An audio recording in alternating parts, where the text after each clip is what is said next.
Hello, and welcome back to All Things Cryptid. I am Amanda Winter, and I am your host, and I have been missing for a little while. Did you guys wonder where I went? Truth be known, I actually ran for office, and so that ended up taking so much of my time that I had to take a small break from podcasting. But I won my election. I'm getting ready to start a brand new chapter in my life, and I'm bringing you guys along with me. And I'm also ready to start doing my podcast again. So let's jump in, shall we? So over the last few weeks, I've been thinking about what I want to do this comeback podcast on. And I went down this really interesting rabbit hole, and I'm sure you've all heard of it before, but I actually dug a little bit more into it. And it's called the third man syndrome. So it's not quite a cryptid.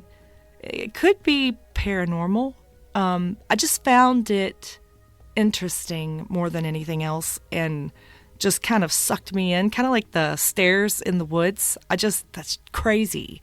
But, so this is called the third man syndrome, and what it refers to is a phenomenon where individuals in extreme situations such as life-threatening experience or intense physical trials report feeling the presence of a third entity or person who provides comfort and assistance. Also, time out. Forgive me for my voice. It's not quite 100%. For the last several weeks, I had been battling some kind of weird laryngitis, cold. So I'm barely getting my voice back, so bear with me. All right, so back into it. Anyway, they experience something that is often described as a feeling of unseen companion that offers support during critical moments. The term gained popularity from accounts of climbers and explorers who, during challenging conditions, perceived a presence accompanying them. It has also been discussed in the context of near-death experiences and psychological responses to trauma. While some interpret these experiences as spiritual or supernatural, others suggest that they may stem from the brain's response to extreme stress, hallucinations, or altered state of consciousness. This phenomenon raises intriguing questions about perception, consciousness, and the human mind's coping mechanisms in dire situations. It reminds me of my brain. It doesn't quite work like everybody else's brain. I know everybody says that, but I mean it. But I had a major brain injury. And after my brain injury, I noticed that my brain would fill in gaps differently than before. So everybody's brain works this way. You see a picture or a part of a picture, and your brain will automatically fill in what it didn't see, what you didn't quite grasp. And so it changes for everybody. And mine is insane. My brain will just fill in weird shit, and I know that from my brain injury. And so there's sometimes I'll see something and I'll be like, what the hell was that? And it's just my brain. It's just my broken brain. So I kind of understand why people would think that maybe this third man syndrome could be your brain just breaking or filling in or being amazing. The brain is actually quite amazing. So some people might think that that's what this is, and I can see where they might think that. But what I wanted to do with you guys today is share a few stories that I found that I thought were just fascinating, and I wanted to share them with you guys so you can just go down this rabbit hole with me. So stay tuned. I'm getting ready to read you a couple lines from T.S. Eliot's The Wasteland, written in 1922.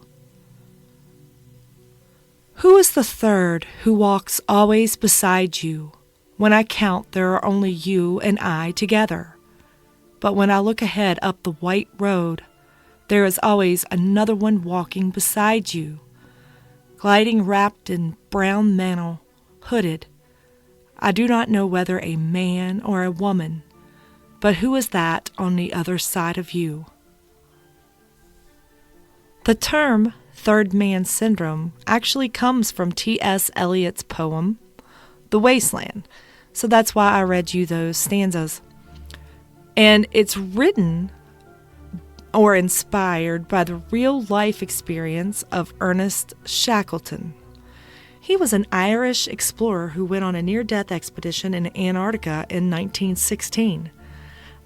After their ship got trapped in ice, he and 2 other members of his crew made a 36-hour-long trek across the Arctic, over mountains and glaciers to a whaling station. During that time, several members of his 3-man team, Ernest included, kept feeling like there was a 4th man alongside of them. It was on the Endurance expedition, as they were attempting a desperate crossing on the island of South Georgia, that Shackleton and his 2 companions, Tom Crean and Frank Worsley, had the strong sensation of an unseen figure at their side. Unlike Eliot's portrayal, it seemed to be a benign, guiding presence offering a glimmer of reassurance when hope was almost lost. None of the men commented on it at the time, choosing to focus instead on tackling the treacherous mountains and glaciers that stood in their path. Only afterwards were they surprised to discover that they all had the same exact experience. And I find that fascinating, that every single one of them felt that. So how could you say that it's your brain trying to comfort you unless all of their brains are comforting them in the same way? I mean, I guess that could happen, but it's interesting. So now we're going to explore a few other experiences with the third man syndrome. Let's check it out. So here is one story that I found interesting, and it starts like this. Not my story, but my father's. He was alone skippering a boat somewhere off the English coast back in the 50s, and he ran into a terrible storm, got knocked over onto the ground, and couldn't get up to steer the boat. He said 2 men appeared and steered the boat for him, and occasionally spoke to him to say he would be okay. He couldn't figure out how they got on the boat in the middle of the storm. He saw them and he heard them clearly. Early the next morning, he woke up to voices, but this time it was a Coast Guard vessel that had come by his boat. They were amazed he was alive. He was alone, too injured to steer, and based on his last reporting position, shouldn't be where they had found him. He had in fact been reported on the radio as missing, presumed dead. He wondered if he had ran into a couple of guardian angels. So there's a lot of people that will think that these are guardian angels that they're running into. And well, who am I to judge? I don't know. Maybe. It is interesting, though. I read this one story, and this gentleman was driving down the road, and he was in a car accident, and he was trapped in his car, and he couldn't get out, he couldn't move, and he said that all of a sudden this woman had climbed into the back seat and was holding his shoulders and was trying to keep him straight and comfortable, and he said that she had a very calming presence, and she kept telling him he was going to be fine, just to hang tight, and everything was going to be okay. And a few minutes later, the fire department shows up, and they have to cut him out of the vehicle. And he kept asking about the woman that was in the back seat. And he said that when the fire department had gotten there, they told him no one else was on scene. No one saw the woman. And when they saw the car, and when he saw the car later, he realized there was no way she could have been in that back seat because there wasn't a back seat. His car was so mangled, there was no back seat. So that was interesting, but he kept talking about how she comforted him, and her touch was comfort, and her voice was comfort, and the presence and aura that she had just felt calming. And I read several stories where people had talked about this woman, and it's always a woman. It was in this thread, it was a woman, and they were all talking about how she either leaned into their car and would comfort them and give them words of encouragement and pat their shoulder and tell them everything was going to be okay. And then when the police or the firemen or somebody else showed up on scene, nobody had seen this woman. There was another story where a woman had been in an accident, and this lady was beside her in her car, crawled in beside her and was like, "Hey, everything's going to be okay. Everything's going to be fine," and was patting her shoulder and telling her that 911 had been called and there would soon be help. When 911 gets there, again, no woman on scene. Nobody knows this woman. And these things stick with these people. And so is it a guardian angel? Is it your brain just doing what it needs to make itself feel better? Again, the brain is just such an amazing thing. Now let's go back to a few other stories that I found pretty fascinating. When I was young, around 9 years old, I had to have pretty major surgeries for a birth defect. I was feeling sick, in pain, and frustrated about not being able to sleep or get out of bed. When I rang the bell for the night nurses to help me to the toilet, a smiling man dressed all in white would come straight away and help me. He was so happy and peaceful and had the biggest smile and a really bright aura to him. He always came straight to me as soon as I rang the bell. The next day, after the second night of his help, I asked another nurse if he would be on duty that night. The staff was very confused, even after my description of him. She told me there weren't any male staffers on duty those past 2 nights and that none of the porters or other staff wore all white or would have been answering bells on the ward. I am disabled, and I survived the attacks of the Twin Towers. I was buried underneath the debris for about 15 hours, but I was never alone. I kept hearing from a voice that said his name was Michael. When I was at my weakest, he would just keep me talking to him.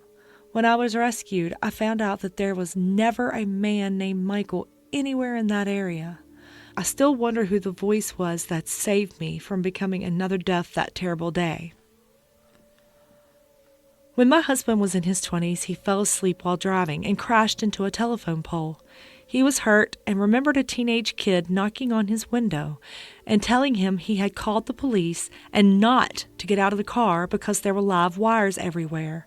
When my husband was finally rescued, there was no sign of the kid. The police said that no one had called them. They had came because of the power outage. Now, not only that, but they said that there was no way anyone could have gotten close to the car on the account of the wires. And if my husband had tried to get out of the car, they would have probably killed him. My husband so vividly remembers the kid. He believes he was real, but his mom believes he was his guardian angel. A few years ago, we were on a family vacation in Virginia Beach.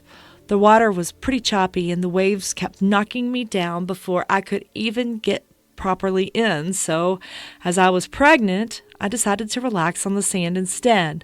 My husband and my 3 siblings went out swimming, and without realizing it, my husband and one of the sisters got pulled out pretty far. They were far from everyone else swimming, and the lifeguard was blowing the whistle that they needed to come back in. The water was so rough, they were having a hard time getting any closer to the shore and genuinely thought that they might drown. My sister is pretty petite, so my husband ended up carrying her piggyback style back to the shore. They were both pretty scared and tired.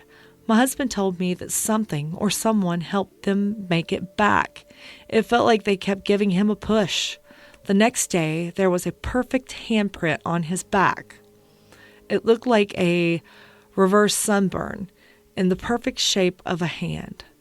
So someone was definitely looking out for him that day. I was dancing with my friend at a foam party, which is where they had a hang machine from the ceiling that dumps tons of bubbles onto the dance floor. The foam was super deep underneath the machine, and the floor was super slippery because of the soap bubbles. My friend slipped into the foam and I fell down on the floor under the bubbles with her. When I tried to breathe, it was like I was drowning. The foam filled my lungs like water. I couldn't open my eyes. My feet and hands kept slipping, so I couldn't stand up. And no one could hear us choking and screaming over the music. I was slipping all over the floor, holding onto my friend's shirt. Just as I thought we were going to drown in the bubbles, someone pulled us up. It was as though we had been lifted or pushed because there was no way anyone could grab me by my arm. It was way too slippery. Heather and I couldn't even hold hands. Our skin was so slick. I was just lucky to even be hanging onto her shirt. We came out of the bubbles, choking, gasping, covered in soap, clinging onto one another. When I wiped my eyes clear, there was no one there except for other people dancing around us. They were oblivious to us, though. They didn't even know we had fallen, and no one had seen anyone pull us up, nor did anyone ask us if we were okay. Needless to say, I never went to a foam party again. Also, side note, I wanted to go to a foam party till I read that, and I would definitely be the one to drown on bubbles. Just saying, that would be me. So, gonna mark that one off of my list of things to do. I was driving north from Portland to Seattle for a last-minute appointment. I was very tired, and the rainy weather wasn't helping at all. I was using my phone as a GPS, and it fell off the mounted dashboard holder and onto the footwell below. I was on a major freeway and, in my tired state, started to scramble to find the phone. I know, it's dumb, but I didn't know where I was going. At this point, I could barely see the road as I was looking down for the device, and all of a sudden I felt my steering wheel jerk to the left and then to the right again. I popped up to see what was going on. I narrowly missed hitting a road worker by maybe a foot by swerving out and back in the lane again. I had not moved that wheel. My grandma used to say, "Don't drive faster than your angels can fly," and I could feel her at that moment. Years ago, I was heading back by train from my parents' house to university. It was late, and I had my hand resting on the window with my eyes closed. Suddenly, a voice started telling me to move. It got louder and more urgent, but when I opened my eyes, there was no one yelling at me on the train. The other few passengers were all minding their business. The voice in my head got louder and more urgent. I felt silly moving, but I finally couldn't ignore the voice any longer, so I scooted a seat over and sat upright. Just then, a bullet came through the train window right where my head had been. I'm nearly 75 years of age and haven't thought of this incident for years. I was raised in North Alabama, the youngest of 3 brothers. Our family would often vacation on the panhandle of Florida Gulf Coast near Destin and Panama City. On one occasion, I was maybe 6 or 7 years old. We stopped for a picnic at a public park near a backwater estuary. I was wading and stepped off into deeper water than I realized. I turned toward the shore and tried to clamber back in, but knew I was literally over my head in this water. Suddenly, I felt hands under my armpits lifting me into shallow water until my feet touched the bottom. I immediately turned to see who was there, thinking it was one of my brothers, but there was no one else in the water. I didn't say anything to anyone at the time, not knowing what to say. To this day, I can't quite grasp what really happened. When I was 18, I was in a terrible car accident. While waiting for the emergency services to arrive, there was an old man wearing shorts and a t-shirt standing nearby. The car was a wreck and my legs were trapped. The old man directed me how to get out of the car and told me to get my phone and call 911. After emergency services arrived, I was told that the car was so wrecked that they were waiting for the jaws of life to free me, and no one could figure out how I managed to get myself out.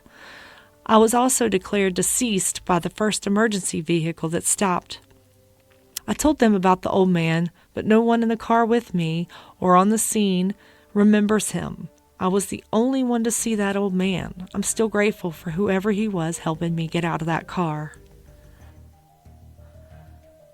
Just out of college in India, 4 of us went walking in the hills at night. Suddenly, it started raining very heavily and we lost our bearings.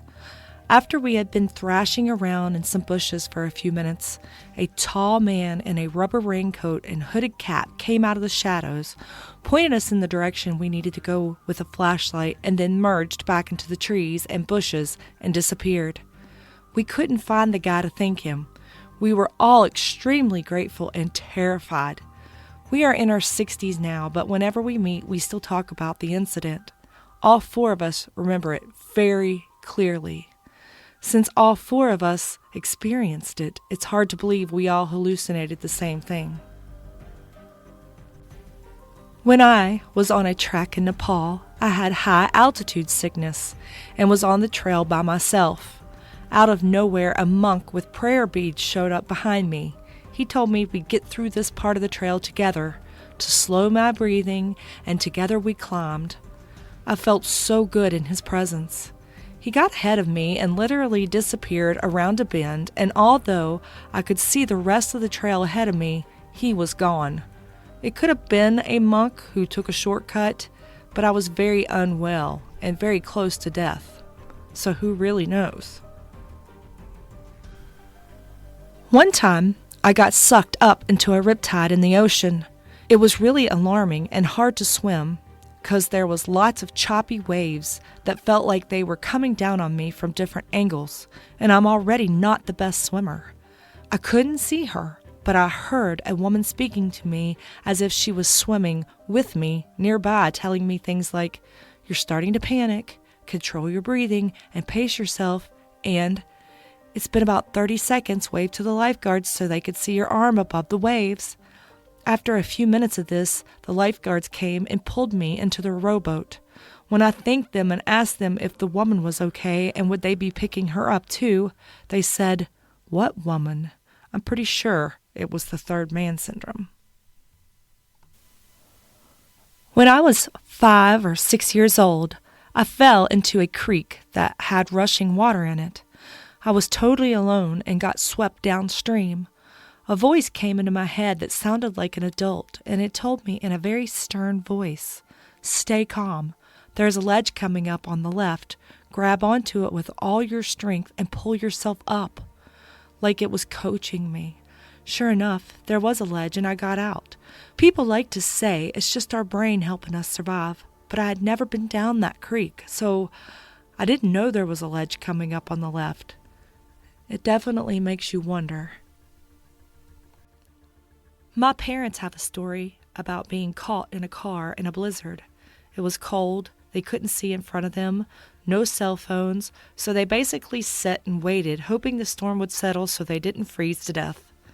A semi comes up next to them and stops in front, honking and signaling for them to follow. So they did. They followed the semi for a couple hours before finally the storm let up and they started to regain visibility. In a blink, the semi was gone. They loved telling the story when a ghost semi saved them. This isn't my story, but it's my dad's. He fell off a sea cliff in Alaska onto boulders and shattered his leg and broke his back in a handful of places. He lay there alone for hours, calling for help with no luck. Then he said a little girl came down the cliff and kept him company.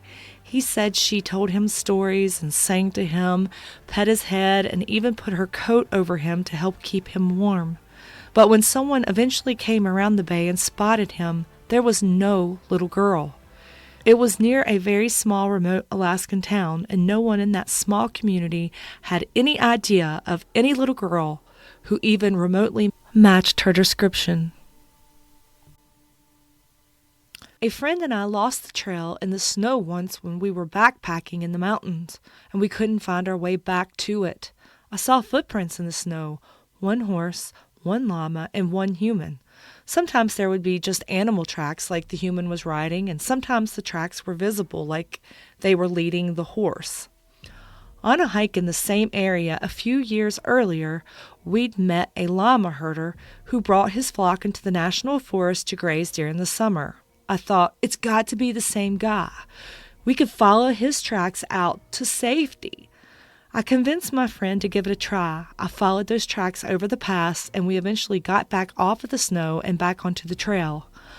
My friend swore he'd never seen a single track in the snow. Only I saw it. There are so many stories just like the ones that I just read to you. I enjoyed going down this rabbit hole. I enjoyed taking you with me. So we don't know if it's people's brains protecting them, if it's paranormal, or if there really is someone out there taking care of us, that third person. That would be great, but I don't know. It's interesting. I find it fascinating. So that's it for today. I just want you to know I have so missed doing this podcast. I do this podcast because it brings me joy. I find it relaxing and it takes my mind off of other things. So I've definitely missed you guys when I was on the campaign trail. I'm glad to be back on this podcast and I will do more. Please email me your stories if you have any on cryptids or paranormal. I really would enjoy hearing from you. So if you would like to email me, my email is allthingscryptid13@gmail.com. Email me your stories. Tell me how I'm doing. Is there anything that you would... No, don't tell me how I'm doing. I don't want to know. I will be back soon with another All Things Cryptid episode. So until then, stay curious, keep searching, and remember, sometimes the truth is stranger than fiction.